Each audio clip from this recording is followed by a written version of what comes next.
Nearly 90 seconds of watching pictures with the WrestleMania logo. Everybody's just chatting rather than cheering for the first ever WrestleMania event. Now having the privilege of opening WrestleMania, Gene Oakland, who had pre-recorded interviews with these two wrestlers.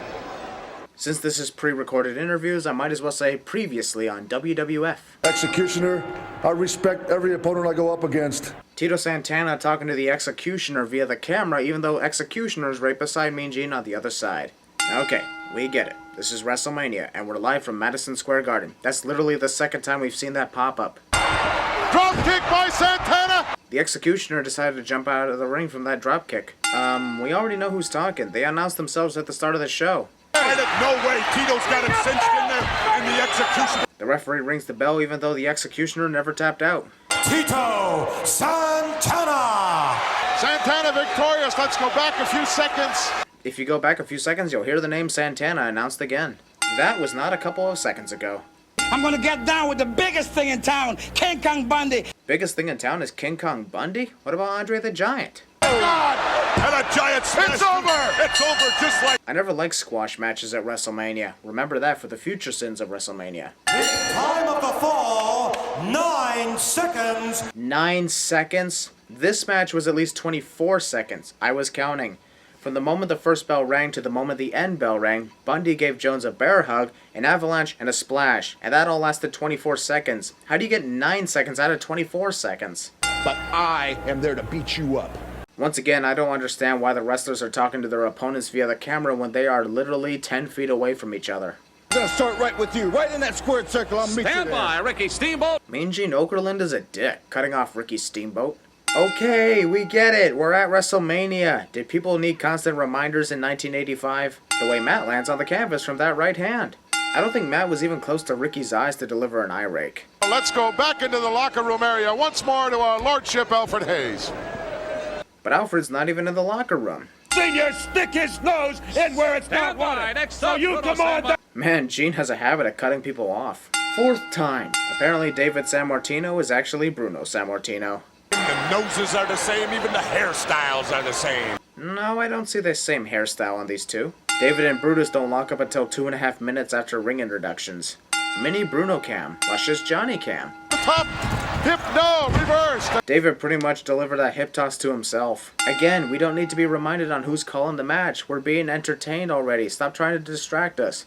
Since there was no Twitter in 1985, I think this is their version of Trends or something. Wonder what their version of Hulu was. Weird angle out there, Gino, and it don't take that much to pop. Figure 4 attempt failed. More Bruno Cams. Picks him up, here comes Fuller.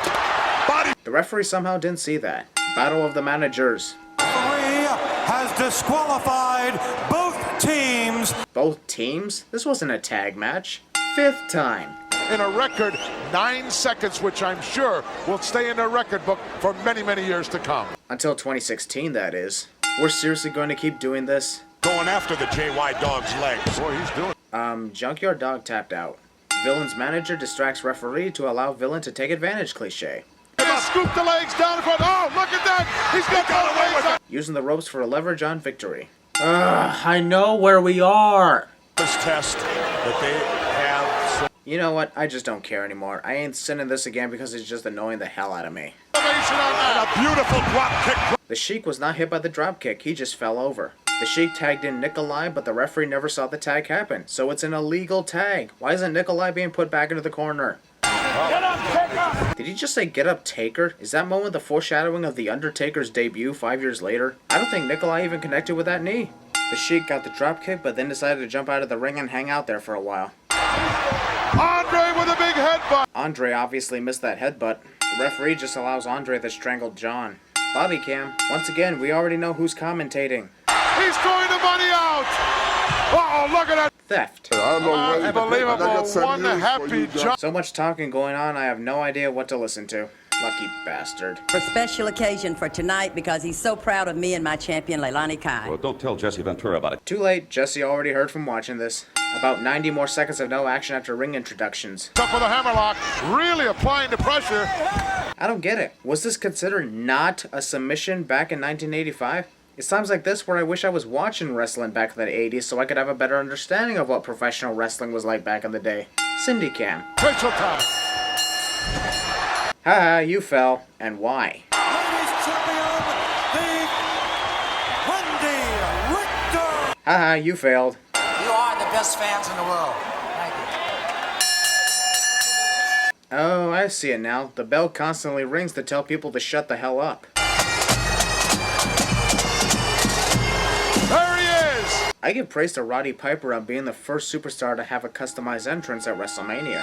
Also, this entrance was awesome in so many ways that it's deserving of another sin remover. Hulk Hogan, Mr. T, and Jimmy Snuka didn't have a customized entrance, but it is still so amazing to watch that I just can't resist. But what I'm still surprised about is that at the first ever WrestleMania, the WWF Championship was not defended. Bob Orton has to make sure his hat doesn't fall off first during the embrace. Mr. T was watching Roddy the whole time and could have sidestepped out of the way, but decided to allow Roddy to tackle him into the corner, walking out on the match. Just I couldn't really tell. Look out. Roddy just used a chair. Why didn't he get disqualified? While I'm amused at Mr. T's performance in the ring, it just doesn't sit right with me that we had a celebrity compete in the main event of the first ever WrestleMania. Nothing against Mr. T. I'm just saying.